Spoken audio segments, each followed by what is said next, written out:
Good morning, everybody. Welcome to your Rangers Review morning briefing. It is Tuesday, the 10th of June. I hope you're all doing well. I'm Derek Clark. I'm joined this morning for the first time this week by Chris Jack. How goes it, Chris?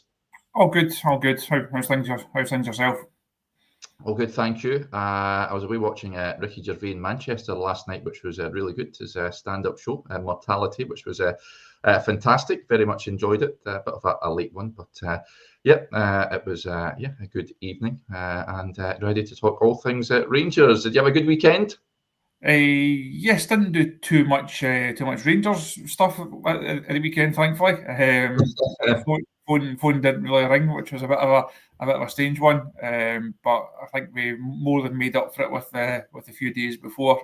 Obviously had the manager stuff last week, which was good, and the inside the takeover piece, which was on the site on Monday morning as well. So a couple of bits and bobs just to box off on that, but not too much work. So a rare change. Yeah, we'll touch on that, I'm sure, because it was a fantastic article on the website yesterday, folks, if you haven't gave it a read already. Before we get stuck in, quick word, as ever, for our podcast sponsors, Willows Fencing, the Glasgow-based fencing company you can trust and are proud partners of the Rangers Review. They have over 20 years' experience and unparalleled quality.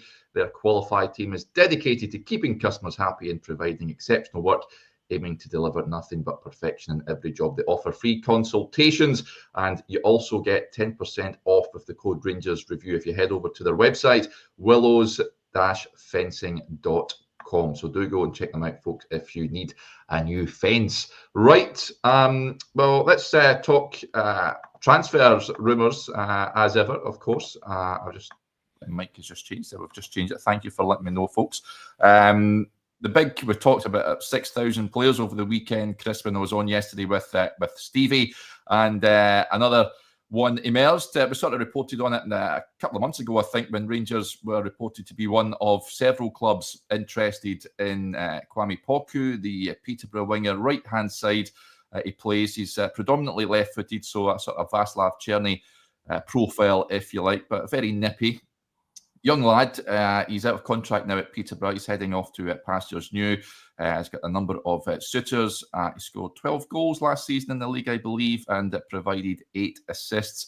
I did watch him with my naked eye at the end of last season. He came on as a sub. Darren Ferguson brought him on as a late sub in their match against Bolton, their final home game of the season.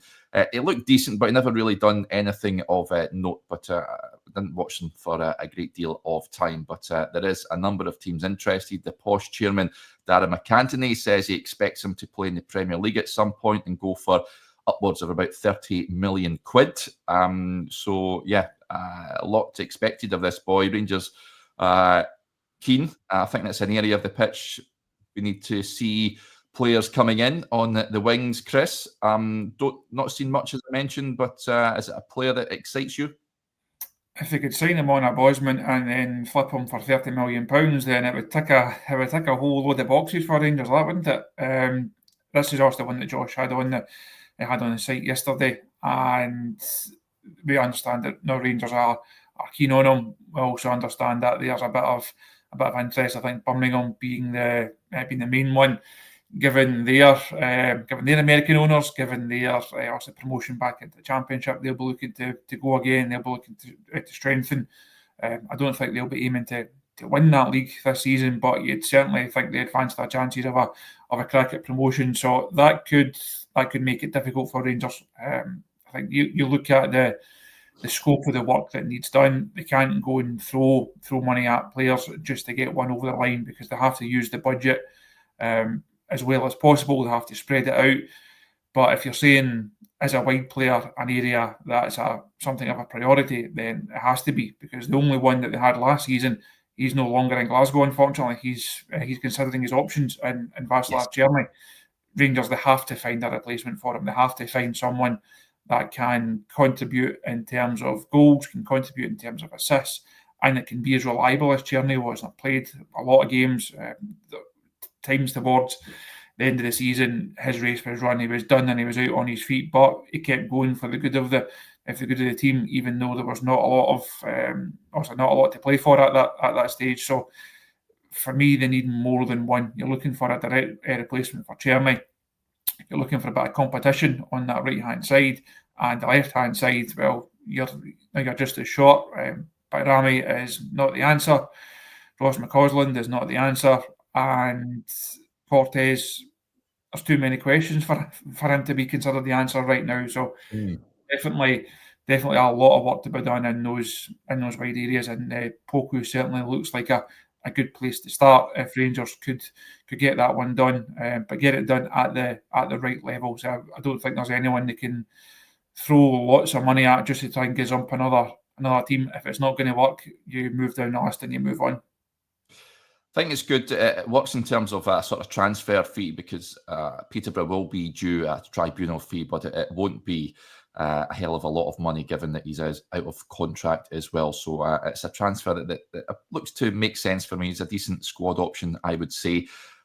Is a bit of a step up from the level that he's been playing to Rangers, but as I touched on there, his chairman certainly thinks he's got the potential to go all the way in the game.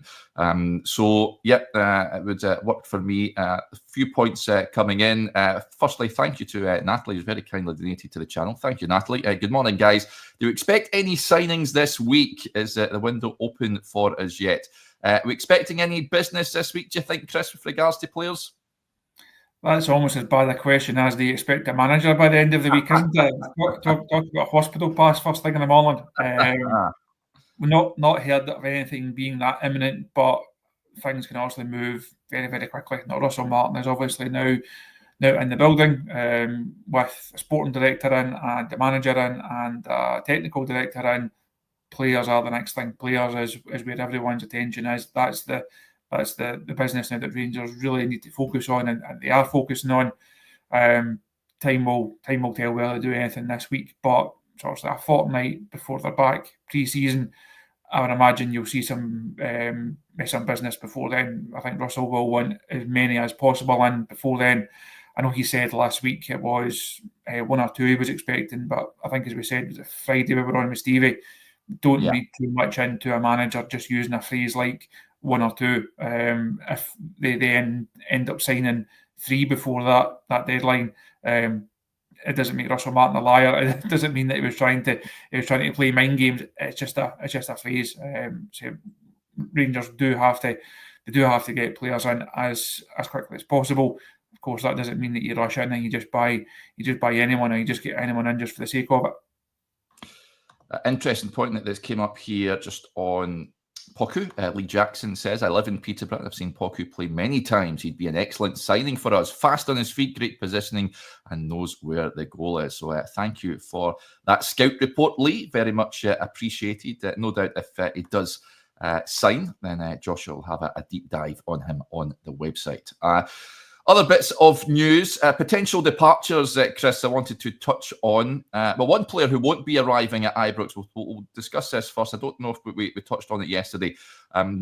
Rangers were linked with the teenage PSG player, winger Umar Camara. He's out of contract at the end of the month with the Parisians and is set to head to another club at L'Equipe. Say that Rangers have opted to cool their interest in the winger. No real surprise, maybe, given the departure of Niels Koppen, that we met some targets that were linked with the club previously have sort of faded away. I think it's only natural. Every technical director or sporting director or head of recruitment or chief scout, they'll all have their own opinions on players. They'll always have their own routes that they want to go down. This is not the only one.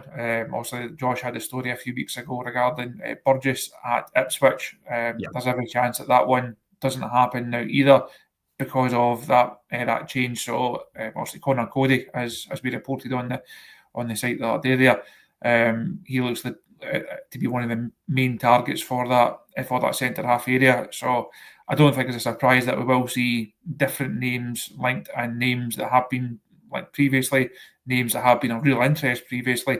If that's no longer the case, it was always just going to be a case when you see the staff developing, so targets will change. The manager may come in and have strong opinions on a potential signing or a potential look at a player, and I think it's only only natural that some of these deals that we thought were heading towards being concluded are perhaps now not heading towards being concluded. But we're certainly not going to be short of names over the next wee while, and I don't think it's a surprise you'll see a number of attacking names as well, not just in the wide areas. Number 9, obviously. I think Matija Frigan was another name that was doing the Croatian striker. Just the Croatian striker. Understand that Rangers have been tracking him. They have been looking at him. Not sure what stage that one's at in terms of money being put on the table or anything like that. But I understand he is a player that Rangers are aware of and they do like. But I don't think you'll see 4 number 9s coming in. So I think there will be a lot of names linked for that position, but not all of them will obviously sign. Yeah, for those of you that might have not tuned in yesterday, the Croatian boy, Frigan, Rangers are interested in, reportedly scored 13 goals for Westerlo in the Belgian top flight last season in 39 appearances. And he signed from AEK in Croatia 2023. And a number of clubs said to be keen on him. I think Hamburg and a team in, I can't remember where, France or somewhere, said to be keen on him. So, Rangers not the only club keeping tabs on the striker.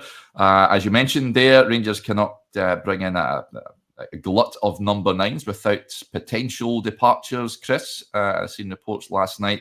And was a report I've seen maybe a month or so ago as well. Ross raises the point as well. If AEK are willing to pay £4 million for Dessers, I'd bite your hand off for that. This has come from the Greek transfer guru, if you like. We've had him on the show before, Giannis Chorinopoulos. Hopefully I've not butchered his surname. I'm sure I haven't. But he says that AEK Athens are in talks with Rangers for Cyril Dessers. Long-term admirers of Dessers. Rangers can get £4 million. Would that be good business for you, Chris? I think that would be the bottom end of what we'd be looking for, to be honest. For a guy who, we've spent many hours talking about him over the course of his Rangers career. But if you were to compile a highlights reel, the obligatory one that, of course, we stick on YouTube that gets fans of his new club excited, there's a lot of goals in there, and has, as Cyril said himself, towards the end of the season, he's held up his end of the bargain in purely numbers terms. Now, he knows himself. Everyone that's seen Rangers knows. Could have been more, should have been more, but it's not. And if you're looking to replace a guy who will, as we've seen, get you 20 goals, get you more than 20 goals a season, that's a big job for someone to come in. And if you're going to sell someone like Dessers for all his faults, for all the things that perhaps people give him a bit of criticism for, to take that amount of goals out aside, and you're taking it out aside that doesn't have a lot of goals from elsewhere. No, it's not a case of you can afford to lose Cyril because you've got midfielders that are chipping in with 10, 12. You've got 2 or 3 wingers that are chipping in with 10, 12. Rangers don't right now. They could add that into the squad, of course, which would be good. But it would be a big call, I think, to sell Dessers. And on the fee, so I think they should be easily looking not just to make their money back on what they paid for him a couple of summers ago. They should be looking for a bit more than that to make it worth their while. There was a bit of chat towards the end of last week after Russell Martin came in that he was a fan, that he liked him, and you can understand why, because Cyril, he'll be there first training session, he'll turn up every training session during the week, he'll give you 90 minutes at the weekend, he can give you 90 minutes the following midweek, and then again at the weekend. So there's a lot in the Dessers package, and it's not a case of just take whatever is on the table and throw him out the door. Yep. World's Greatest DJ says that it'd take £4.5 million for him. I'd be looking. I want Rangers to get as much money if he is going to leave, because they need to replace his goals, of course. And there's a few comments coming in just off the back of that. Craig says, be careful what we wish for. It's going to be really difficult to replace Dessers' goals. I love this from Declan. He says, if we replace Dessers with that Croatian lad, I'm not watching next season. So there you go. listen, we know he's a frustrating big player, Cyril Dessers, and incidentally, before we touch on that, Francis says congratulations to Dessers who got married at the weekend. Absolutely, he did. So congratulations, Cyril and his partner. So $4.5 million. Would you deal at that, Chris? I'd be looking for a guy that's on form at the moment. I know he frustrates. I think Rangers will make their money back on him. I don't necessarily buy, he's getting on in age, the resale value and all this sort of stuff. He's doing the business, as you touched on there. He's someone that is robust, you can rely on. He looks after himself. Look at Jamie Vardy, who Rangers have been linked with. I mean, he's 38 and he can still do the business. So I'm not necessarily concerned about his age as such. It's more to do with the fact that can Rangers have a striker? Will he fit in a Russell Martin team? Will he be able to press as he wants to press and keep the ball as Russell Martin would like to do? That question marks over that. And if he is sold, Rangers need to make sure they're bringing in someone that can guarantee upwards of 20 plus goals a season. So I'd be looking to start the conversation at £5 million to farm Rangers. Actually, it'd be really interesting to see how strong Rangers negotiate this summer.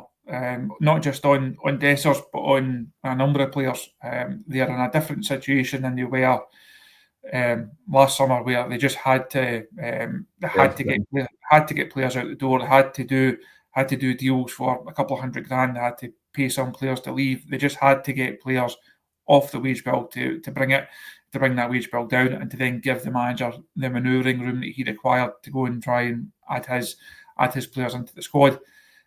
They need as many players in and out this season, but the financial situation is different. So if that Dessers valuation, it doesn't have to be a case of just taking anything just to get him out, because that then frees up wages and frees up a place in the squad. Rangers can afford to actually go to the negotiating table, play a stronger hand, and say, look, we think Dessers is a £5-6 million player.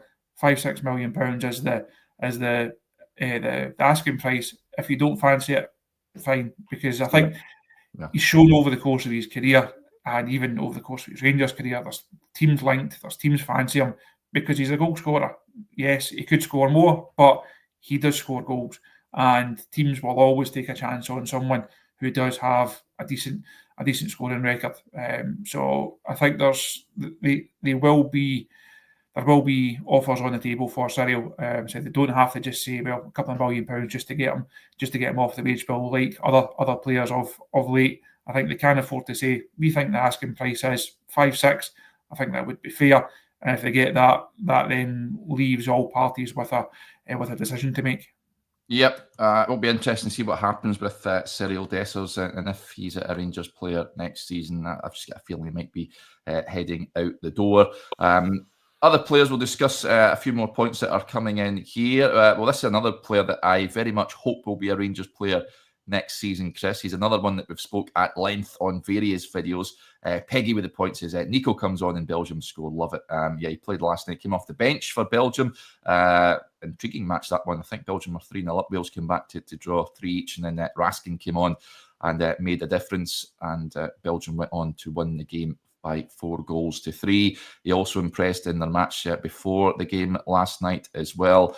He is earning a lot of plaudits, Chris, a lot of attention and eyes on him, more so now that he's now running the show in that Belgian midfield. We've discussed about his contract situation, and if he is not willing to sign an extension of some distinction, then Rangers should be looking to deal, because his transfer valuation will be as high as it possibly could be. It's a real difficult one for me here, because the World Cup's next year. He'll obviously have aspirations of playing for Belgium in that tournament. I do not want Rangers to sell on the cheap, and people have been saying, well, 20 million quid, and then we can talk. I'd be wanting way more than 20 million, please. You look at players that go down south that you don't think are in the real ballpark of Nico Raskin talent-wise, and I really don't want Rangers to sell themselves short with regards to this boy. I very much hope he signs an improved contract. Where do you stand on Nico Raskin? It's only probably realistic that the bids are going to sort of start to surface the more he sort of is in that public eye, I guess. Unfortunately, I would be surprised if Nico Raskin's a Rangers player after the end of this transfer window. I think there'll be too much interest in him. I think the money could be too good for Rangers to turn down. He has really come on these last few months. I think the spell working under Barry Ferguson was really good for him. I think he mentioned that after the last game at Hibs. He's added goals to his game. He's more of a threat in the final third.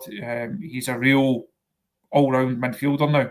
Can do a wee bit of everything. He's still got a lot to improve on, obviously, but you see him coming in, making such an impact for the Belgian national team.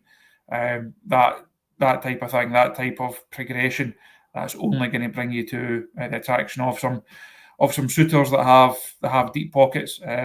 His value right now will be as high as it's going to be, or his value now is as high as it's been at any time over the course of his Rangers career. Do Rangers think, well, now's the... Might be more. I know you have to have a year in his deal, but if he goes and has a really good World Cup with Belgium, then, I mean, its stock rises even further, doesn't it? It does, but that's how much of a risk do you want to take? Now that's part of this game that is player trading, as they call it. Now, do you hold on for another season, hoping that it's a really good World Cup, hoping that it does well in Europe, or do you think, look, if we can get 15 to 20, that's really good value for a guy who at times under the previous manager was not even playing. There's times that Clement, I know he spoke well about him that day there, but there's times that Raskin couldn't get in a Clement midfield, which was bizarre then and looks even more bizarre now. That's the risk. That's what Rangers have to weigh up. And again, if you're going to turn a really, really tidy profit on someone, yes, it would be really sore to lose them, but if you can turn that kind of a profit, you can sign a lot of good players with, I say that 15 to 20, I think is where we'll be. If he decides that he wants to commit himself and he wants to be here for the next couple of seasons, that would be great. But there's a lot in play on Nico Raskin. I'd be surprised if he's still a Rangers player after this window. Yeah, I wouldn't be entering the conversation at 15 million. I'd be saying 20 million gets you in the door, and then we can sit around the table and then you can up it by some considerable amount. And I would want a tasty sell on as well if Rangers can manage to work that into a deal. I think he's instrumental to that Rangers team. I think the midfield, in terms of, touched on this on the Q&A show yesterday, in terms of areas of the pitch that are priorities that Rangers need to strengthen. I said that defensively would be, for me, centre-back position would be the main area of the pitch. I would like Rangers to strengthen. The goals that were conceded last season were unacceptable, and the amount of goals being conceded cannot continue. So you want to build a successful team from the back. So that is paramount for me. Then I said strikers / wingers, and then what did I say?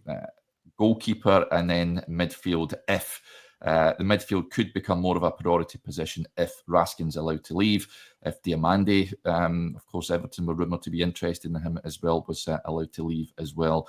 But that aside, you've got guys in there like Bailey Rice, Connor Barron, Lyle Cameron's coming in as well. It's not a pressing concern for me, that midfield area, Chris, at this point anyway. If everyone stays, it's not. If you end up losing Nico Raskin and you end up losing Diomande, would centre back be your main sort of area of concern that you would like to strengthen? I think they need one as a starter. You need a centre half coming in that you can build around, that you can rely on, almost like a Connor Goldson type signing in. Now think back to Gerrard's first window, came in, Goldson was one of the first guys in the door. That set the tone. Go and spend a bit of money on someone. You know this guy. You know what he can do. You know what he's like running about the dressing room. Rangers need that type of figure at centre half again. There is then so the midfield as it stands doesn't need an awful lot of work. But if Raskin goes and Diomande was to go, then it needs an awful lot of work. But if they both leave, you've then got serious money to go and reinvest in that area of the pitch as well. So priorities for me would be centre half, winger, as we spoke about earlier on, and that then gives you the basis. I think as we touched on Friday, I know people want 25 out and 25 in and rip it up and start again and get rid of Butland and get rid of Tav and get rid of him and him. It's not going to happen. I think you're round about a dozen in and out maybe. Not the first summer transfer window that we've said that, unfortunately, but it's not going to be like 20 players into this squad and 20 players leaving it. So they do have to be smart. They do have to spend wisely.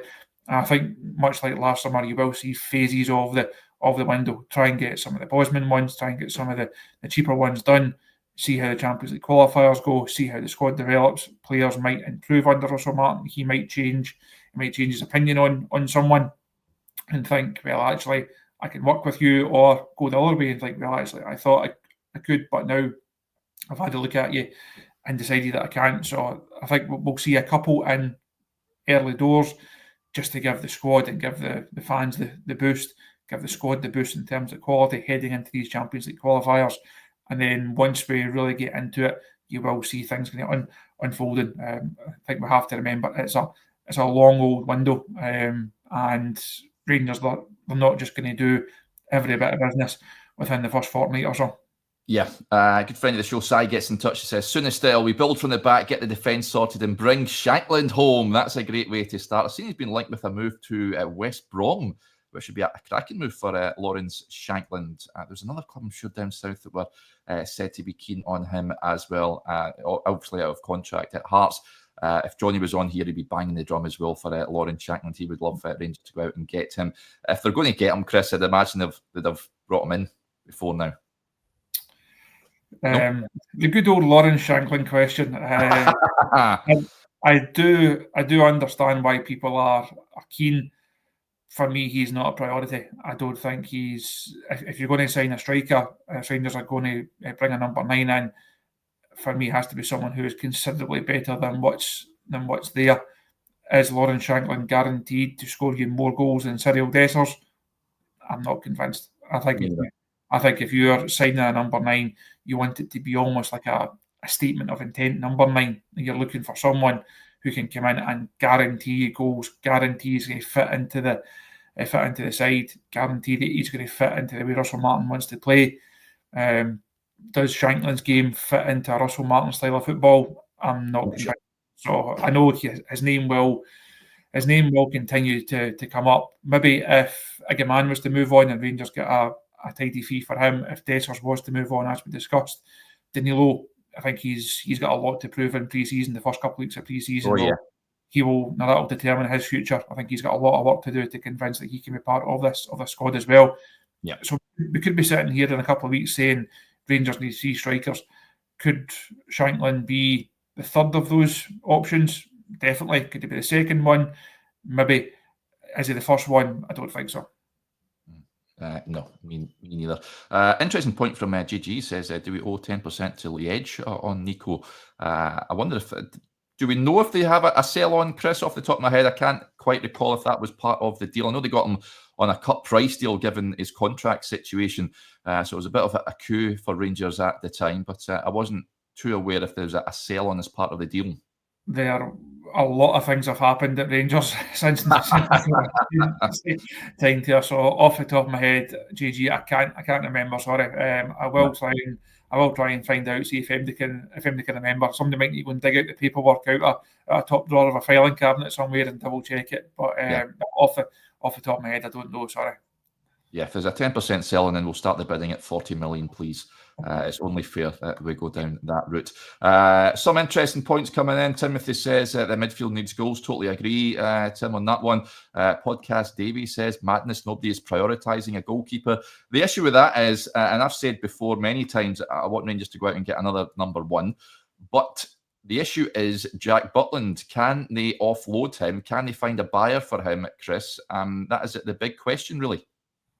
If Jack Butland doesn't go, I don't see Rangers signing a new number 1 goalkeeper. I don't think, I've made this point a couple of times, I don't think you can have Jack Butland as your Rangers number 2. It doesn't make any sense football-wise, doesn't make any sense financially. If Butland doesn't move on, I think. Although he was, to be fair, he was number 2, number 3 at Man United, wasn't he? When he was down there for a brief spell, Crystal Palace. The finances down there are even dafter than they are up here. I just don't see how you can have someone of his profile in a whole manner of ways as your Rangers number 2. Liam Kelly's not going to be overly enamoured, then being dropped down to be number 3. Now he was sold on, you're number 2, and you're coming in to play a squad role, and you'll get your chance here and there. If you go and spend a couple of £1 million on a new goalkeeper who comes in and plays, Liam Kelly's never kicking a ball for Rangers while that keeper is there. So I'd be surprised. I don't think you can have Butland as a number 2. It is, again, the goalkeeper issue is a big one for Rangers because of the way that Russell Martin likes his teams to play. He likes a goalkeeper that's good with the ball at his feet. Yeah.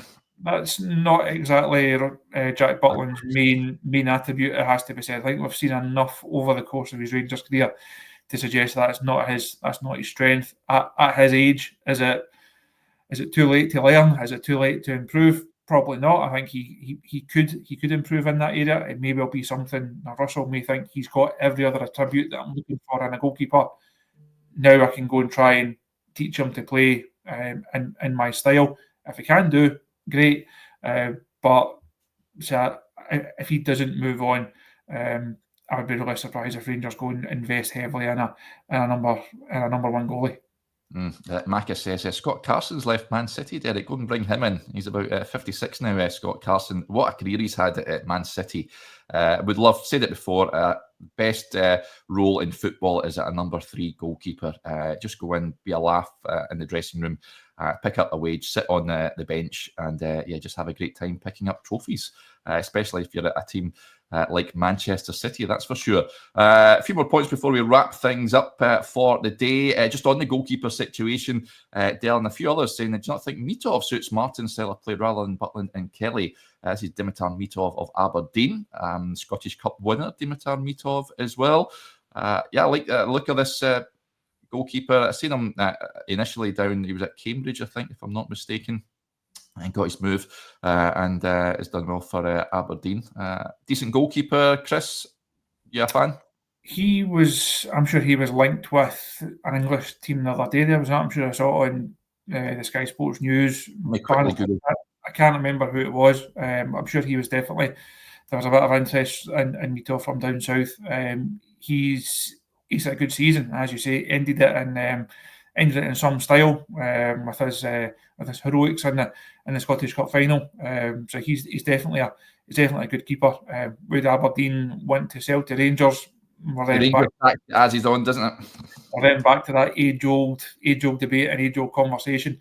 But I think the goalie, we're hoping actually to have a piece on this on the site over the next couple of weeks, trying to track down a few people to speak to on it, to give us a bit more of a flavour about the goalkeeping situation.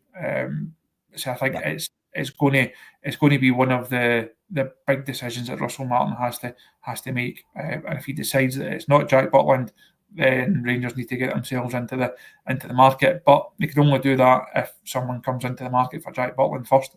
Yes, absolutely. Right, that will do us there. Big thank you to Chris, as ever, for joining us on the show. And thank you to you all for tuning in and contributing. It is very much appreciated. If there is anything breaking this afternoon, I don't imagine there will be. Russell Martin, incidentally, starts officially as Rangers head coach today. So I'm sure he's got plenty of work on his to-do list. But if there's anything developing transfer-wise, folks, make sure you're subscribed to the YouTube channel, to the website. Keep your eyes peeled on the social media accounts as well. You'll be the first to know. Right, enjoy your Tuesday, whatever you are doing, and we'll be back again tomorrow, 9:30 as ever. We'll speak to you then. Bye for now.